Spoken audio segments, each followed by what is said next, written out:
여러분, 이란격석이라는 한자 성어를 들어보셨을 겁니다. 계란으로 돌을 치듯 계란과 같이 약한 것으로 바위와 같이 강한 것을 당해내려는 아주 무리하고 무모한 일을 가리킬 때 쓰이는 말이지요. 우리말로 바꿔 말하자면 일명 계란으로 바위치기가 되겠습니다. 매우 조심스럽고 부끄러운 고백이지만 저 역시 연약한 사람이기에 사역을 하고 성도님들과 함께 예배를 드리면서도 스스로에게 간혹 이와 같은 질문을 던질 때가 있습니다. 내가 지금 하고 있는 사역이, 그리고 우리 교회가 모여서 애쓰고 있는 이러한 모든 노력들이 어쩌면 계란으로 바위치기를 하고 있는 것은 아닐까 하는 물음이 들 때가 있습니다. 요즘 들어 유독 이러한 생각이 깊어지는 이유는 아마 지극히 현실적인 계산 때문일 것입니다. 여러분, 1년에 주일이 몇 번이죠?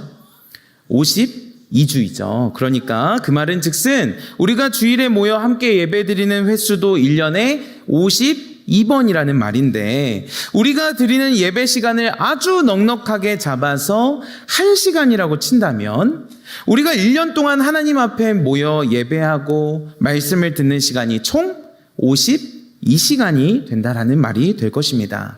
잘 체감이 안 되실 수도 있어서 이 52시간을 날짜로 환산을 해보자면 딱 이틀하고 4시간이 되겠습니다.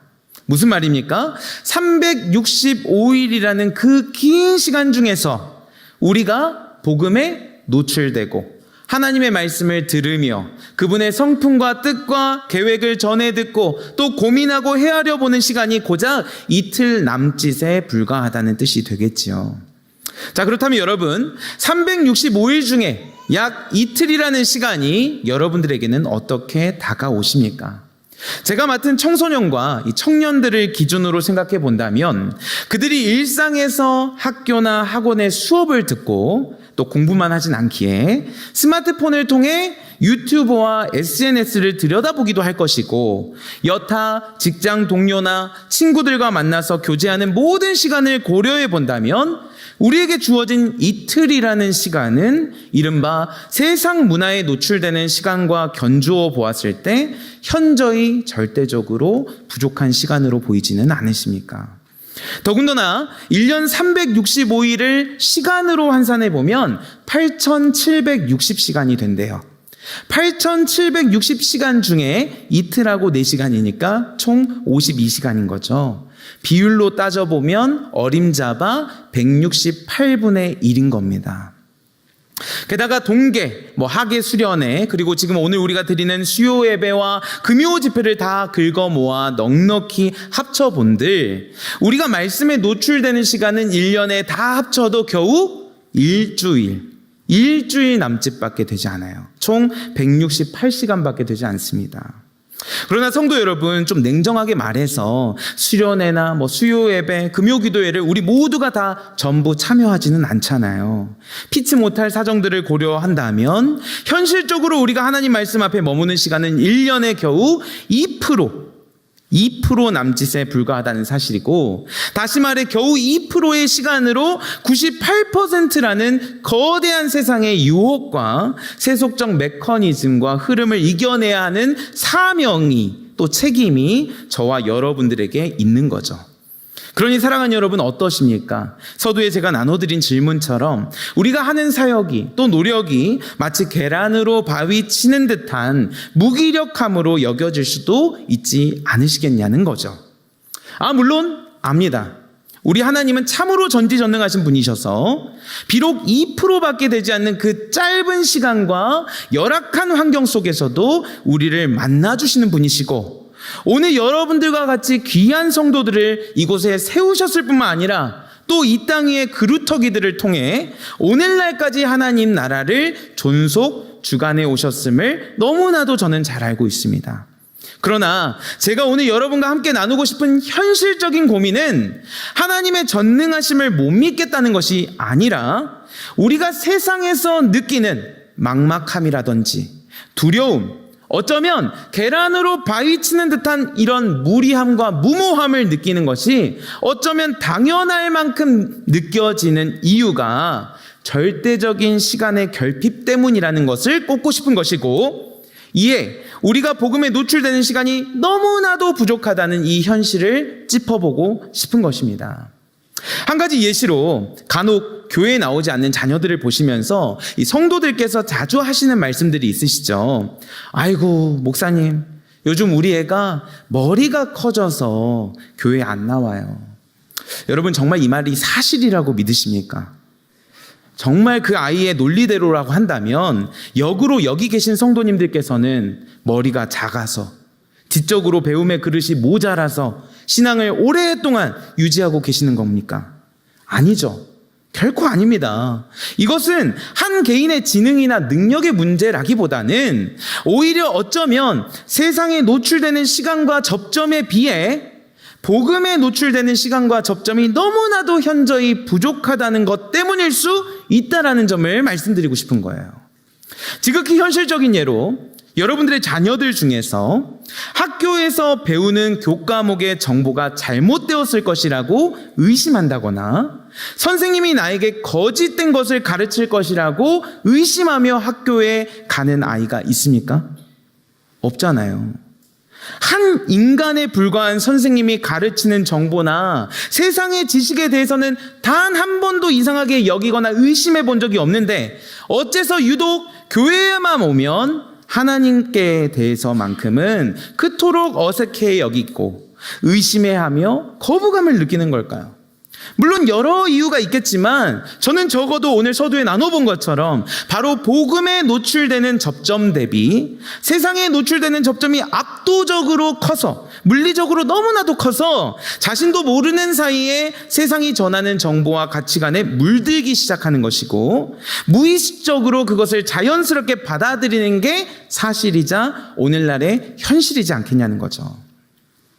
여러분 사실 가만히 생각해 보면 사람이라는 존재는요 누군가를 확실히 믿고요 어떤 정보를 확실히 신뢰하며 살아가는 존재들이더라고요.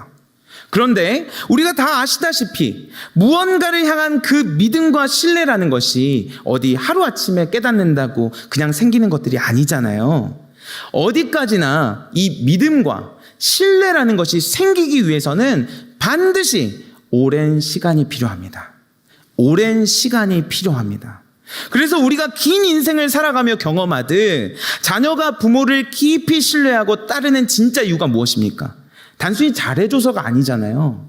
제 아무리 피가 섞인 질긴 혈연 관계라 할지라도 자녀가 부모를 신뢰하는 진짜 바탕에는 함께 먹는 시간이 있는 거죠. 함께 삶을 공유한 시간이 있는 거죠. 서로 씨름했던 절대적인 시간과 접점이 존재하기 때문에 자녀가 부모를 신뢰할 수 있는 거죠. 자, 그렇다면 우리 아이들의 믿음이 자라고 성도들의 신앙이 자라나기 위해서도 마찬가지가 아니겠냐는 말씀을 드리는 겁니다. 물론 오해는 하지 마십시오. 제가 지금 인간의 노력이나 공로로 믿음을 만들어낼 수 있다고 말하는 게 아닙니다. 믿음은 전적인 하나님의 은혜이자 주권입니다. 다만 아무리 크신 하나님의 은혜라 할지라도 그 은혜가 임하고 부어질 최소한의 시간이라는 그릇, 적어도 복음과의 접점이 바탕이 되어야 한다는 사실을 지금 꼽고 싶은 겁니다. 그런데 오늘날 우리는 너무나도 쉽게 타협하곤 하죠. 에이, 종교는 자녀의 선택에 맡겨야죠. 예배 가기 싫다는데 어떡해요? 싫다는데 무조건 강요한다고 되는 일도 아니잖아요. 네, 맞습니다. 그러나 그 한 번, 그 한 시간이 빠져나가면서 동시에 하나님의 은혜를 입을 최소한의 시간마저 무너지고 있고 결국 세상 가치관에 완전히 뒤덮여 버리게 된다는 사실 역시 부인할 수 없다라는 것을 동시에 인정해야 되는 거죠. 사랑하는 성도 여러분, 그렇다면 이 98%의 거대한 세상 바벨론 한복판에서 우리는 과연 어떻게 그 거룩한 2%의 접점을 지켜낼 수 있겠습니까? 오늘 본문에는 거대한 바벨론이라는 세상 한복판에 던져졌지만 하나님을 향한 거룩한 선을 그었던 한 청년이 등장합니다. 바로 다니엘입니다. 우리 다니엘서 1장 6절과 7절의 말씀인데요. 우리 함께 읽습니다. 그들 가운데는 유다 자손 곧 다니엘과 하나냐와 미사엘과 아사랴가 있었더니 7절 환관장이 그들의 이름을 고쳐 다니엘은 벨드사살이라 하고 하나냐는 사드락이라 하고 미사엘은 메삭이라 하고 아사랴는 아벤느고라 하였더라. 아멘. 여러분 지금 오늘 본문의 배경을 보십시오. 다니엘과 그의 세 친구는 남유다가 바벨론에게 멸망당함으로써 포로로 끌려온 청년들이었는데 그런 그들에게 당시 바빌로니아 왕 느부갓네살이라는 왕이 쓴 전략이 아주 무섭고 치밀하기까지 합니다.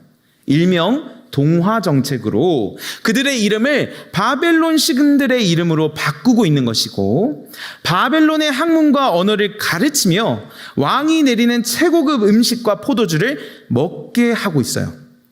예를 들어 7절에 다니엘이라는 이름은 본래 여호와 하나님이 나의 심판자이십니다 라는 뜻을 가지는데 이제는 바벨론의 신인 벨이라는 존재가 나의 삶을 지킵니다 라는 뜻으로 개명시키심으로써 그들의 정체성을 지금 흔들고 있는 겁니다. 이를 통해 느부갓네살의 의도한 바는 분명해요. 너희의 하나님, 너희의 정체성은 다 잊어라. 완벽한 바벨론 사람이 되어라 라는 거대한 문화적, 사상적 압박을 주고 있는 거예요.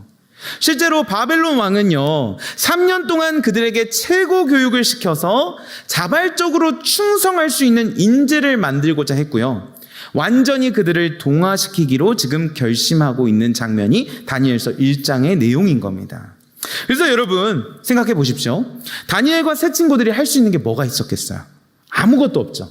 그러니까 나라를 잃었고 자신들을 지켜줄 헌법과 군사 없습니다. 나라도 없습니다. 그저 왕이 하라는 대로 하지 않으면 목숨을 잃을 수도 있다는 두려움과 나라를 잃었다는 서러움을 가지고 그저 수동적으로 이리저리 시키면 시키는 대로 가라면 가라는 대로 남은 인생을 영위하는 것밖에는 가장 지혜로워 보이는 선택이 없어 보였을 거예요. 그런데 너무나도 신기하죠? 다니엘과 세 친구들이 지금 충격적인 결단을 내리고 있습니다. 그게 오늘 우리가 읽은 8절의 말씀이죠. 우리 함께 읽습니다. 8절. 다니엘은 뜻을 정하여 왕의 음식과 포도주로 자기를 더럽히지 아니하리라 하고 자기를 더럽히지 아니하도록 환관장에게 구하니. 아멘. 사랑하는 여러분, 물론 우리는 왜 다니엘이 왕이 주는 음식을 거부했는지를 정확히 알 수 있는 길이 없어요. 분명히 왕의 음식과 포도주가 자신을 더럽힐 수 있다고 생각한 것은 분명한데 그것이 유대인들에게 금지되었던 음식 때문이었을 수도 있고 아니면 포도주까지 금한 것으로 보아 자기들을 바벨론화 시키려는 왕의 의도를 알고 넘어가지 않기 위한 시도였을 수도 있습니다. 그러나 제가 오늘 여러분과 함께하고 싶은 질문은 굳이 그렇게까지 할 필요가 있었냐 이거죠. 굳이 그렇게까지 할 필요가 있었냐라는 거죠. 사람의 존재는 무엇을 먹는가로 결정된다고 말하는 철학자들도 있습니다만 저는 음식 자체가 사람을 부정하게 만든다고 생각하지는 않습니다. 더욱이 다니엘과 세 친구들은 지금 부정한 음식을 먹고자 스스로 원해서 찾아간 것도 아니잖아요. 강압적이고 어쩔 수 없는 포로의 상황에 처해 있으므로 수동적인 상황입니다. 그렇다면 차라리 그냥 왕이 주는 대로 먹으면서 마음이 변질되지 않도록 기도하면 되는 일 아니었겠습니까? 굳이 왕의 음식을 거부하면서까지 지금 티를 낼 필요가 있었냐는 거죠. 오히려 이런 상황에서 음식을 거부하는 일은 객기이자 오히려 자기의 의의를 드러내는 일처럼 보일 수 있는 아주 교만하고 어리석은 일일 수도 있지 않았겠습니까? 문제는 이뿐만 아닙니다. 평소 유대인들에게 돼지고기가 금지된 음식이었다고 한다면 그래서 그들이 음식을 삼갔다고 추정해 보아도 대체식품이라는 게 있잖아요. 돼지고기 대신에 소고기 먹으면 되잖아요. 돼지고기 대신에 양고기 먹으면 되잖아요. 고기를 포기한다는 말은 저로서는 용납이 안 되는 일입니다. 어쩌면 이방신의 제물로 드려졌던 음식이었을까봐 먹지 않았다고 우리가 추정해 본다면, 그렇다면 역으로 지금 그들이 먹고 있는 채소랑 물도 제물로 드려진 것이 아니라고 100% 확신할 수 없는 노릇이잖아요. 아니, 애당초 정말 자기 자신을 더럽히지 않으려는 어떤 깨끗함, 어떤 순결함 때문에 왕의 음식을 거절했던 거였다면 애초에 그들은 죽은 짐승이나 부정한 것을 만졌을지 모르는 이방인과의 접촉조차 하지 말았어야 되죠. 사랑하는 여러분, 무엇보다 제가 이 말씀을 통해서 가장 이해가 되지 않는 부분은 율법이 금하는 점수는 교육받고, 그죠? 왕이 제공한 고급 옷은 다 입으면서 누릴 거 다 누리면서 유독 왕의 음식만 거부했다라는 점입니다. 이 모습이 여러분들께서는 일관성이 있어 보이십니까? 사랑하는 여러분, 그렇지 않습니까? 타고난 좋은 가문과 조건 때문에 특별히 선택된 그들이었어요. 다른 포도들은 감히 엄두도 내지 못할 호화로운 혜택과 삶을 영위하면서 그들이 오늘 율법을 금하는 갈대 학문, 점성술 같은 건 배워요. 나름 대접도 받고요. 그런데 유독 왕의 음식과 포도주를 거부하고 있는 이 모습이 여러분들의 눈에는 어떻게 보이시냐는 겁니다. 어쩌면 이 모습은 일관성도 없어 보이고 무모해 보이고 잘난 척하는 것처럼 보이기까지 하는 듯해 너무나도 괴리감이 들지는 않으시냐는 거죠. 그냥 주는 대로 음식을 먹고 포도주를 마시면서도 자신의 내면을 잘 지켜서 하나님을 향한 마음만 변치 않았어도 충분한 일이 아닙니까? 그렇게 본다면 오늘 그들이 뜻을 정했다는 그 결단과 결정이 그리 대단해 보이지는 않습니다. 게다가 15절입니다. 우리 함께 읽어보길 원하는데요. 다니엘서 1장 15절의 내용 우리 함께 읽습니다. 열흘 후에 그들의 얼굴이 더욱 아름답고 살이 더욱 윤택하여 왕의 음식을 먹는 다른 소년들보다 더 좋아 보인지라. 아멘. 그래서일까요? 열흘이 지난 뒤에는 그들의 얼굴이 더욱 좋아 보였다? 아름다워졌다는 것은 저에게 은혜가 되지 않습니다. 저에게 그리 감동적인 내용이 아니에요. 사랑하는 여러분, 저도요, 열흘만 고기를 먹지 않잖아요? 채식만 하잖아요? 턱의 각이 다시 살아날 줄로 믿습니다. 뱃살도 빠져서 훨씬 보기 좋아질 겁니다. 게다가 열흘 동안 채식을 해서 왕의 음식을 먹은 소년들보다 단지 얼굴이 더 좋아 보였다는 것? 지금 더할 수 없이 끔찍한 상황에 처해 있는 그들의 상황에서 볼 때 정말 보잘것없는 거 아닙니까? 정말 미미한 것 아닙니까? 솔직히 얼굴이 남들보다 더 좋아 보였다는 것 말고 무슨 변화가 있습니까? 당장에 내 기도 제목이 해결된 게 아닌데, 당장에 병 고침을 받은 게 아닌데, 당장에 나라를 회복한 것이 아닌데 여전히 내 앞길은 불안하고 막막하기만 한데 겨우 얼굴이 좋아 보였다니요. 과연 이런 것도 하나님의 도우심을 보여주는 하나님의 능력이라고 감히 말할 수 있는 걸까요? 지금 다른 백성들은 나라를 잃고 가난과 착취에 시달리고 있는 이런 상황 속에서 역사를 주관하시는 전능하신 하나님께서 함께 하신 결과가 단지 얼굴이 더 좋아 보였다는 것이라니 오히려 답답하게 느껴지지는 않으시냐는 겁니다. 다시 말해 왕의 음식과 포도주를 먹지 않았는데도 얼굴이 더 좋아 보였다는 게 나라를 잃고 70년 동안 앞으로 포로 생활을 해야 하는 그들에게 착취와 학대를 당해야 하는 그들의 상황에서 뭐 그리 대단한 일이냐는 겁니다. 뭐 그리 대수냐는 거예요. 이것이야말로 계란으로 바위치는 듯한 무모하고 무리한 일이 아니었겠습니까? 그러나 사랑하는 성도 여러분, 그럼에도 불구하고 계란으로 바위치는 듯한 이런 다니엘의 무리한 저항을 보며 우리는 우리 삶에 한번 진지하게 물어야 됩니다. 과연 오늘날 세속화된 이 거대한 세상 속에서 우리는 또 나는 주님의 자녀로서, 성도로서, 신자로서 하나님을 위해 세상에 최소한의 선조차 긋지 않은 채 살아가고 있지는 않은가? 주님을 향한 최소한의 신앙적 결단과 순종이 지금 우리 삶에 여전히 남아있는가 하는 질문 말입니다. 우리 교회의 이야기는 아닙니다. 제가 과거 전도사가 되기 전의 시절에 저는 한 가지 잊지 못할 기억이 하나 있습니다. 그때가 크리스마스인지 추수감사절인지 정확히 기억이 나진 않아요. 근데 교회 안에 아무튼 큰 행사가 있었던 걸로 기억을 합니다. 교육부서 모두가 그 행사에 참여하여서 한마음이 되어서 열심히 섬기고 있었다는 사실만으로 너무나도 벅차오르고 있던 그때에 어떤 한 장로님께서 고등학생으로 보이는 친구에게 그러더라고요. 야, 너 지금 여기서 뭐 하고 있어? 대학 가야지. 공부해야 되는데 왜 교회에 나와 있냐고 핀잔을 주시는 거였습니다. 사실 오늘날의 많은 학부모님들의 생각도 이와 같으실 겁니다. 일단은 좋은 대학에 가보고 세상에서 자리를 잡는 게 먼저이지 신앙이나 결단은 그 다음에 해도 늦지 않다고 생각하십니다. 좋은 대학에 가고 좋은 직장에서 성공하는 것이 결국 하나님께 영광이 되는 길이라고 믿는 것이지요. 저 역시 학창시절에 그런 교사들과 장로님들 아래에서 커왔었습니다. 그러면서 사실 이런 경험은 저에게도 참 많은 고민을 하게 되는 부분이었어요. 분명 현실에서 살아남아야 하는 우리 성도들의 삶을 고려하면 이 말이 완전히 틀린 말은 아닐 것인데, 그렇다면 과연 신앙과 현실의 경계에서 우리는 무엇을 우선시해야 되는 걸까 하는 깊은 질문을 하게 되는 경험이었어요. 다만 사랑하는 여러분, 높아심에 먼저 말씀드립니다. 제가 지금 이 예시를 들려드리는 까닭은 어떤 특정 행위를 해야 된다, 하지 말아야 된다라는 어떤 율법적인 기준을 제시하고자 이 예시를 든 게 아니에요. 또 어떤 특정 대상을 마냥 비판하고 비난하고 싶어서 이 역시 예를 든 게 아닙니다. 지금 제가 말하고 싶은 것은 세속에 물들지 않고 믿음으로 살고자 하는 하나님의 사람들이 정작 그렇게 살기 위한 결단과 희생은 전혀 없이, 뭐라고요?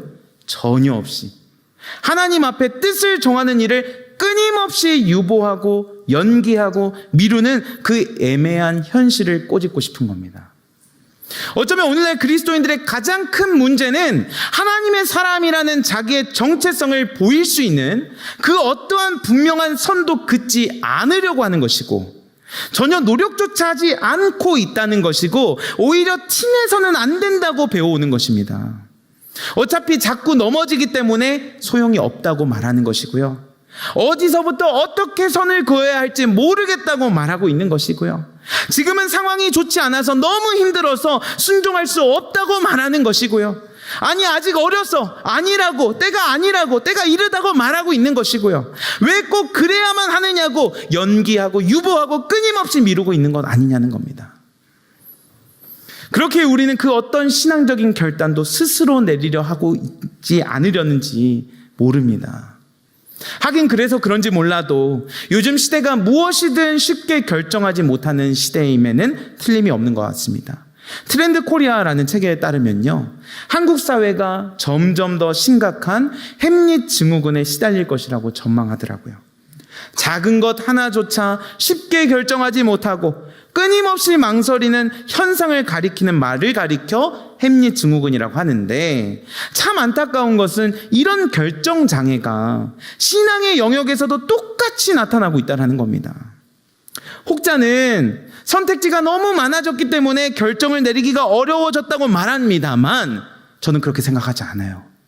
저는 현대인들의 이런 애매함과 망설임이 단순히 선택지가 많아졌기 때문만은 아니라고 생각합니다.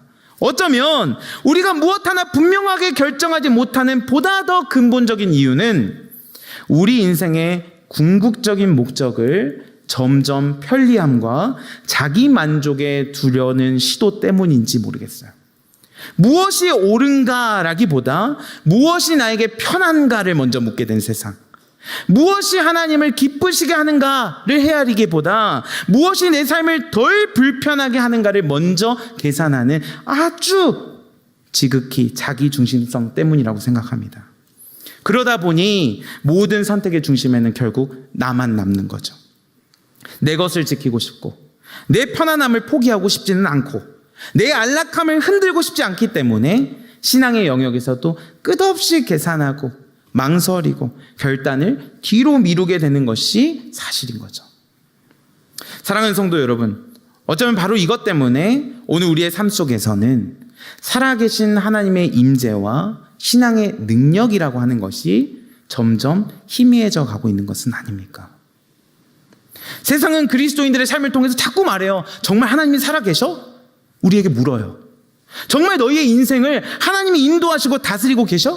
그거 보고 싶어 라고 물어요.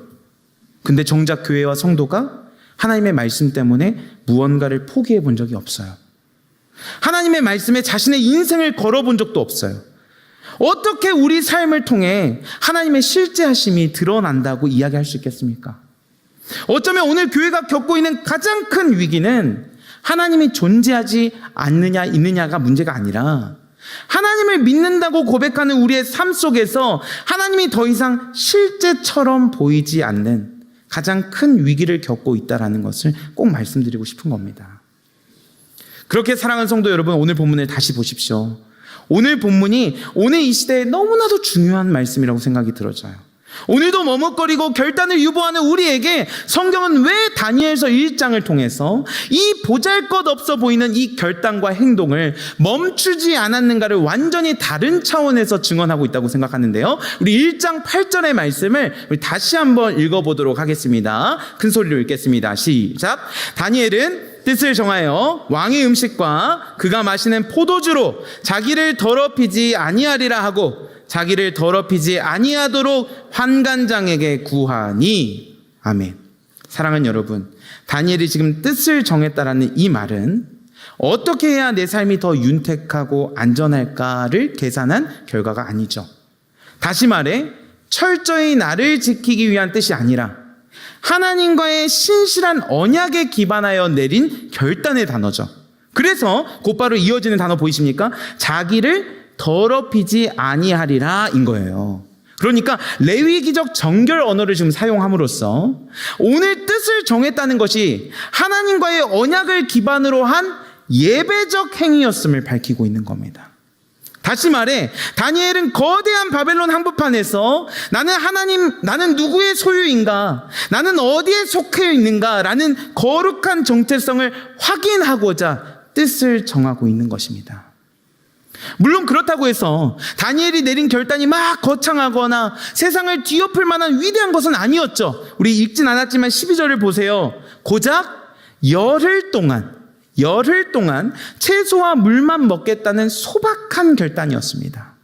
마치 계란으로 바위치는 듯한 미미한 저항이었다고요.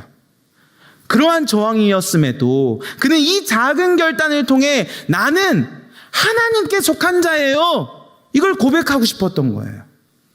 그리고 그렇게 작은 결단과 고백을 성경이 무엇이라고 기록합니까? 오늘 표현 9절입니다. 제가 읽어드리죠. 하나님이 다니엘로 하여금 환관장에게 은혜와 긍휼을 얻게 하신지라. 세상이 보기에는 고작 열을 채식해서 얼굴이 좀 더 나아진 것일지 몰라도 하나님은 그 작고 미미한 순종에 친히 개입하시고 은혜와 긍휼을 얻도록 일하셨다고 하는 겁니다. 그리고 사랑하는 여러분, 이 작고 미미한 겨자씨와 같은 순종이 다니엘서 전체에 어떻게 흘러가고 있는지 아십니까? 1장 17절이에요. 오늘 우리가 읽진 않았지만 하나님은 이들에게 지혜와 학문을 더하고 계시죠. 그죠? 보이십니까? 더 나아가 다니엘서 2장입니다. 그 누구도 풀지 못한 바벨론 왕의 꿈을 해석하게 하시죠. 3장입니다. 풀무불에 들어갈 위협과 두려움 속에서도 능히 건져내시죠. 6장입니다. 사자굴에서도 살아나게 하시는 거대한 구원의 선으로 확장시켜 가고 계시는 겁니다. 성도 여러분, 다니엘서가 지금 무엇을 우리에게 말하고 있는지 보이십니까? 1장의 그 미미해 보이던 작은 저항 하나가 결국 다니엘서 전체를 관통하는 거대한 역사의 시발점이 되고 있다는 것을 보여주고 있는 것이죠. 사랑하는 여러분, 이제 말씀을 좀 정리해 봅니다. 다니엘서의 대주제는 역사의 주관자는 누구이냐라는 거래요. 따라서 다니엘서를 읽는 독자들이 친히 물어야 하는 질문은 역시 오늘 내 삶을 다스리고 인도하시는 주인은 누구이신가를 물어야 되는 거죠. 사랑하는 여러분, 그런 의미에서 저는 오늘 본문을 보며 단순히 다니엘과 세 친구들이 한 결정을 여러분들이 또 모든 사람들이 문자 그대로 따라야 할 결정이라고는 생각하지 않아요. 그러니까 단순히 좋은 음식을 먹으면 안 된다고 말하는 것도 아니고요, 포도주를 마시면 안 된다는지 하는 결과론적인 문제를 이야기하고 싶은 게 아닙니다. 또한 동시에 이 내 친구는 뜻을 정했기 때문에 다른 사람들보다 더 믿음이 좋았다라는 것도 말씀드리는 게 아니에요. 잘 들으세요. 중요한 것은 진퇴양난, 사면초가의 상황 속에서도 다니엘은 역사의 주인이 느부갓네살이 아니라 여호와 하나님이셨다라는 것을 알았다는 것이고, 그래서 미약하고 보잘것없지만 하나님을 향한 자신의 신앙을 이렇게라도 표현하고 싶었기에 하나님의 하나님 되심을 자신들 나름의 방식으로 인정하고 고백했다라는 것을 주목해 보고 싶은 겁니다. 왜요? 그들에게 중요한 것은 어떤 게 덜 위험하고 어떤 게 내 삶에 위로와 안락을 주는 게 아니라 어떻게 하면 내 인생이 하나님이 주관하시는 인생이다, 하나님이 내 인생의 주인이다라는 고백을 여전히 붙들고 살 수 있는 것에 관한 문제였기 때문입니다. 그래서 그 당시 10대 소년이었던 그들이 할 수 있었던 최선의 방법으로 왕의 진미를 먹지 않았던 것이고 나름대로의 신앙을 지켰던 것입니다. 내 삶을 다스리는 것은, 사랑하는 여러분, 내 삶을 다스리는 것은 무엇입니까? 느부갓네살이 아니라, 학벌이 아니라, 연봉이 아니라, 건강이 아니라, 내 아직과 경험이 아니라 하나님임을 보여주고 계십니까? 고백하며 그렇게 살아가고 계시냐는 겁니다. 사랑하는 성도 여러분, 이 다니엘의 신앙 고백을 부디 우리 삶에 적용해 보시겠습니까? 우리 자신에게 물어보십시오. 내 인생의 주인이 누구이신지. 아니, 이렇게 물어봅시다. 지금 우리는 이 세상이 아니라 하나님이 우리의 주인이심을 증거하기 위해서 나는 뭘 하고 있습니까? 뭘 내려놨습니까? 뭘 포기했습니까? 우리가 할 수 있는 일은 무엇입니까? 한때 정말 유행했던 질문이 있죠. 그리스도인들은 술을 마셔도 되는가 안 되는가? 그래서 교회 안에서는 마치 술을 마시지 않는 것이 절대적인 신앙의 기준인 양 서로를 판단하고 정죄하는 분위기가 생겨났고, 아마 오늘날에도 많은 성도님들이 교회 다니면 술 마시면 안 돼 라는 율법적인 기준에만 머물고 계시는지도 모르겠습니다. 그러나 오늘 말씀의 문맥에 비추어 볼 때, 단순히 무엇을 먹고 마시지 않느냐는 신앙생활의 본질이 아닙니다. 오히려 진짜 중요한 질문은 동기인 거예요. 그 선택을 한 동기가 뭐냐는 거죠. 그러면 우리는 어떻게 뜻을 정하여 이 거대한 세상 속에서 그리스도인으로서 정체성을 드러낼 것인가 고민하고 그들은 채소와 물만 마신 겁니다. 슬프게도 많은 이들이 이 질문 앞에서 여전히 답을 유보하고 있어요. 연기하고 있어요. 사랑하는 성도 여러분, 저를 한번 따라서 해주시겠습니까? 그리스도인들은 주님 때문에 포기한 것이 있어야 합니다. 예수 때문에, 신앙 때문에, 하나님 때문에 내 삶에서 무언가 기꺼이 내려놓은 것이 있어야 되는 거죠. 그래야 세상과 다르다는 것을 보여줄 수 있는 것이고, 그래서 교회가 비로소 교회일 수 있는 것이죠. 사치를 포기해도 좋습니다. 명품을 포기해도 좋습니다. 세상의 쾌락이나 아니면 나의 아직과 경험을 내려놓는 일이라도 좋습니다. 그것이 어떠한 것이든 간에 포기하셔야 할 겁니다. 이것은 교회가 율법이나 법으로 정해드리는 것이 아니에요. 여러분들 스스로 하나님 앞에서 정하셔야 할 매일의 결단인 거예요. 그렇게 내려놓음으로써 성도는 우리가 하나님의 소유이며 우리의 삶은 세상이 아니라 하나님이 다스리신다는 사실을 세상에 증명해내야 되는 존재로 부름을 받은 겁니다.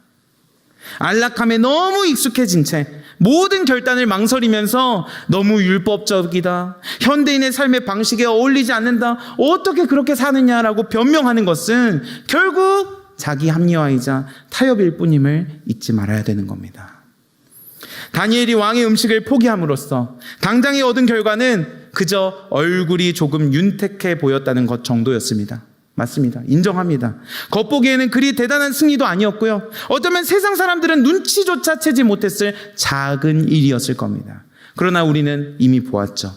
하나님은 바로 그 작고 미미한 순종에 친히 구절 개입하고 계시고, 그 열흘의 순종은 훗날 2장, 3장, 6장에 보이듯 풀무불과 사자굴을 통과하는 거대한 신앙의 뿌리가 되고 있는 겁니다. 미약해 보였던 그 저항이야말로 다니엘이 최악의 포로 생활 속에서도 영적으로 살아 있었다는 증거였다고요. 오늘 말씀의 제목처럼 계란으로 바위치기 같은 무모하고 미미한 시도였을지 몰라도 그 시도 안에는 엄청난 메시지가 담겨 있는 겁니다. 하나님은 여전히 내 가운데 살아계시며 나는 오늘도 하나님을 의식하고 사랑하고 있다라는 가슴 뜨거운 고백이 그 안에 담겨 있었던 겁니다. 물론 왕의 상에서 나오는 음식을 먹었어도 마음이 하나님을 향해 있었다면 하나님을 완전히 떠난 것은 아니었을지 모릅니다. 그러나 다니엘은 그런 소극적인 행동으로는 충분하지 않다고 여겼던 것 같아요. 그래서 그는 자신이 살아있는 하나님의 사람임을 눈에 보이는 방식으로 거룩한 저항으로 드러내고 싶었던 것입니다. 사랑하는 성도 여러분, 말씀을 마치며 부디 도전드립니다. 이 시대를 사는 그리스도인은 우리가 믿음으로 살아내고 있음을 어떤 모양으로든 세속에 대한 거룩한 저항으로 보여줘야만 합니다. 미약하다고, 쓸데없는 일이라고, 계란으로 바위치는 일이라고 쉽게 치부하지 마십시오. 그거 한다고 세상이 달라질 것 같으세요? 라고 말하지 마십시오. 안 달라질지도 모릅니다. 아니, 안 달라집니다. 그러나 해야 합니다. 해야 합니다. 저항해야 합니다. 계란으로 바위치기 해야 합니다. 우리가 하나님의 사람이라는 것을, 하나님이 나를 다스리는 분이시라는 것을 삶의 자리에서 보여주셔야 합니다. 세상이 주는 안락함을 포기하고 거룩한 절제로 나아갈 때 비로소 하나님의 주되심이 선포가 될 것입니다. 이제 마음을 정하십시오. 이제 그만 도망 다니시고 그만 문제로부터 회피하시고 순종과 결단의 자리에 직면하십시오. 비록 세상의 조롱을 받을지라도 예수 그리스도만이 내 인생의 주인님을 삶의 모든 모양으로 드러내시는 여러분들이 되시기를 주의 이름으로 축원합니다. 사랑하는 성도 여러분, 우리는 자꾸만 십자가를 질 수 없는 100만 가지 이유를, 말씀대로 살 수 없는 수만 가지의 핑계만을 붙들고 살아가고 있지는 않습니까? 그러나 결단하시기 바랍니다. 핑계와 변명은 내려놓고 오직 하나님의 말씀에 순종할 수 있는 단 한 가지 이유를 찾으시기 바랍니다. 나를 위해 십자가를 지신 예수 그리스도라는 단 하나의 이유를 붙드시기 바랍니다. 그 단 하나의 이유를 붙들고 세상으로 나아가 거룩한 저항을 시작할 때 역사의 주관자이신 하나님께서 여러분의 삶에 친히 개입하시고 감당할 모든 은혜와 능력을 더하여 주실 줄 믿습니다.